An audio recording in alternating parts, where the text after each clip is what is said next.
Now Mr. Dethick began to speak once more, once the wagers took all the men away in the revolt. Now Mr. Dethick began to speak once more, once all the men had been taken away that were involved in the revolt.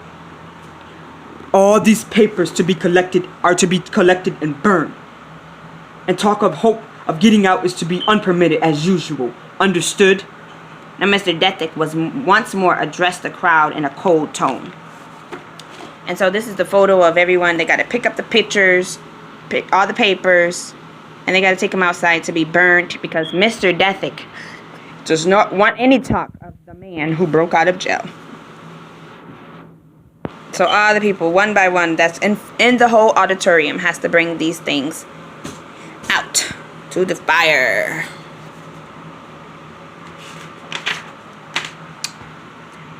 Yes, no one dare say no.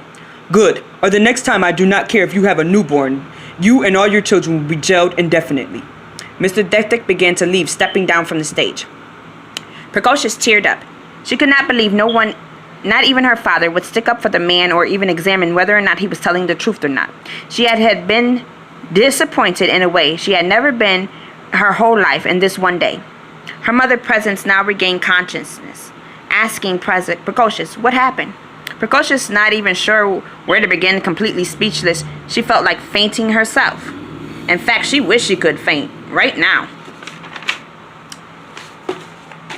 Outside, the people frantically piled up the papers into a pile to burn while Mr. Dethick and his wagers looked on.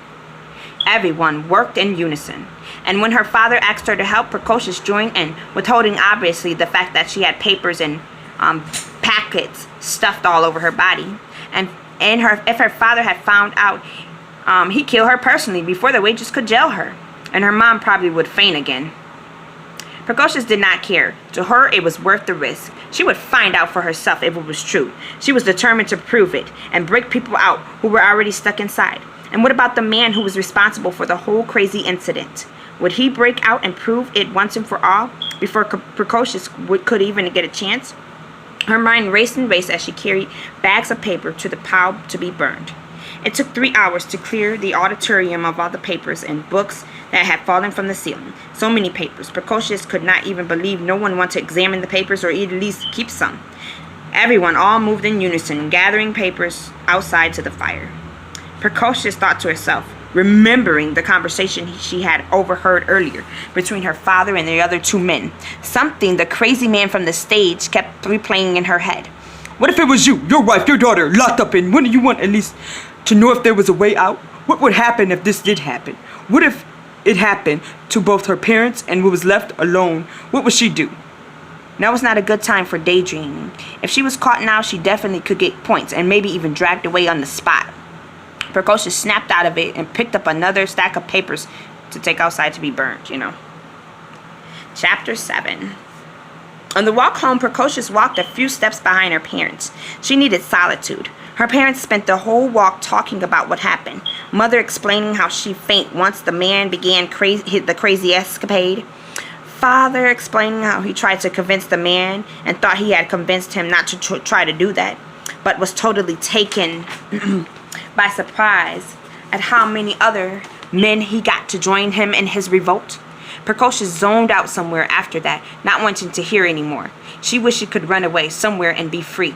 She had seen Jatiria, Gunther, and Candor cleaning up the auditorium, but didn't even feel like trying to talk to them. Besides, if they got caught at the auditorium doing that, they could get into big trouble. She decided she'd talk to them about it, the papers, later, after she read them. Maybe they stopped being so afraid and actually want to find out the truth. As she walked behind her parents, completely excited somewhat about the idea of what she find out from the papers, she had to conceal her excitement.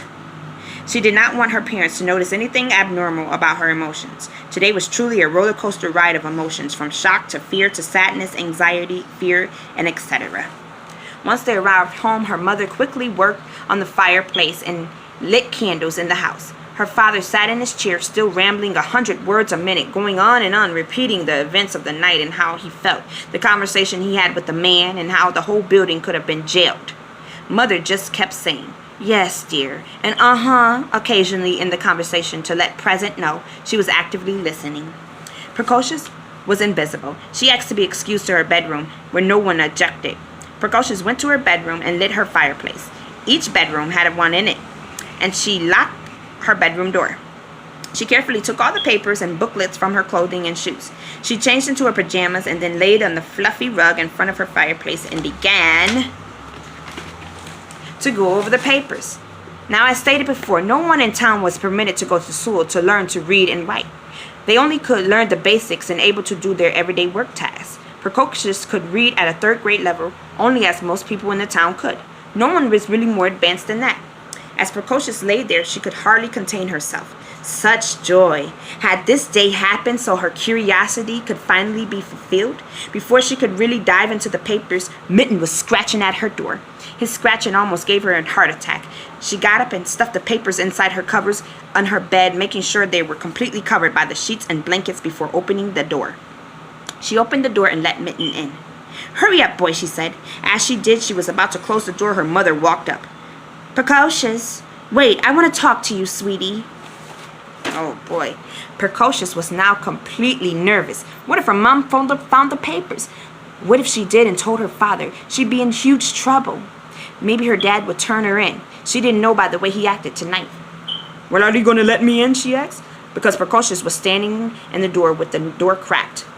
"Oh, Mom, I'm not feeling too well. I thought I'd head in for the night. Huge tummy ache, and I feel nauseous." She tried to sound convincing.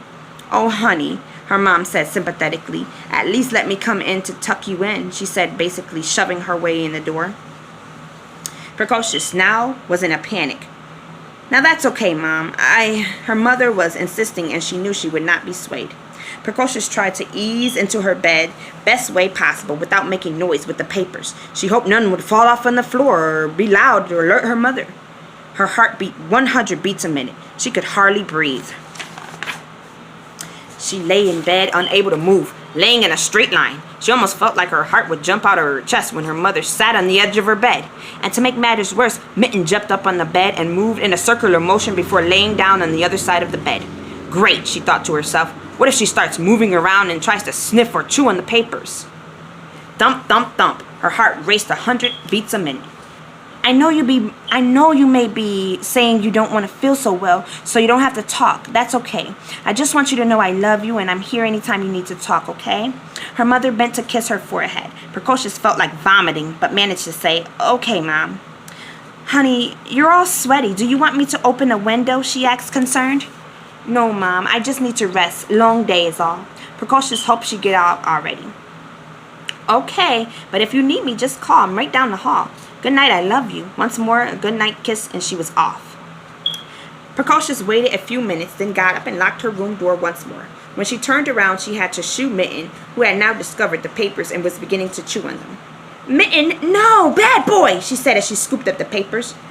She lay on the floor on the fluffy carpet once more while she hugged the papers to her chest. That was a close one.